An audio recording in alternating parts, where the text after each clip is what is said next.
ஒரு கிராமத்து பெரியவர் சைக்கிள் ஒன்று வச்சிருந்தாரு. அவர் இல்லாட்டி சைக்கிள் இல்லை, சைக்கிள் இல்லாட்டி அவர் இல்லை.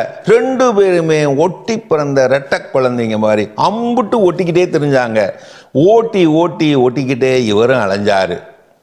ஒரு நாள் அவர் சந்தைக்கு போனார். நடு சந்தையில் ஒரு இடத்துல சைக்கிளை நிறுத்தி வச்சுப்புட்டு மும்முரமாக சாமான்களை வாங்கிக்கிட்டு இருந்தார்.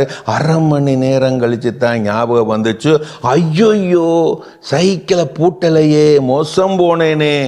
சர்வசாதாரணமாக திருட்டு நடக்கிற படு கேவலமான திருட்டு பயவில்லைய சந்தையில் இது. நினைச்ச நிமிஷத்திலே உடம்பு பூரா நடுங்கி போனார், மனசு பூரா பதறி போனார், அலறி அடிச்சுக்கிட்டு ஓடினாரு. சாமி கிட்ட வேண்டிக்கிட்டே ஓடினாரு.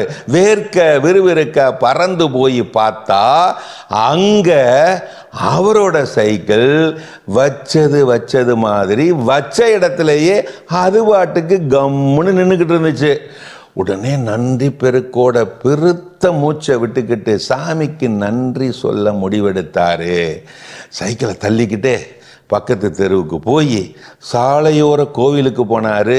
சைக்கிளை ஓரமாக நிறுத்தி வச்சுப்பிட்டு அதுக்கு பக்கத்திலேயே நின்றுக்கிட்டு கண்களை எல்லாம் மூடி சாமியை மனசார நினச்சிக்கிட்டு நன்றி பெருக்கோட நன்றி கண்ணீர் விட்டார்.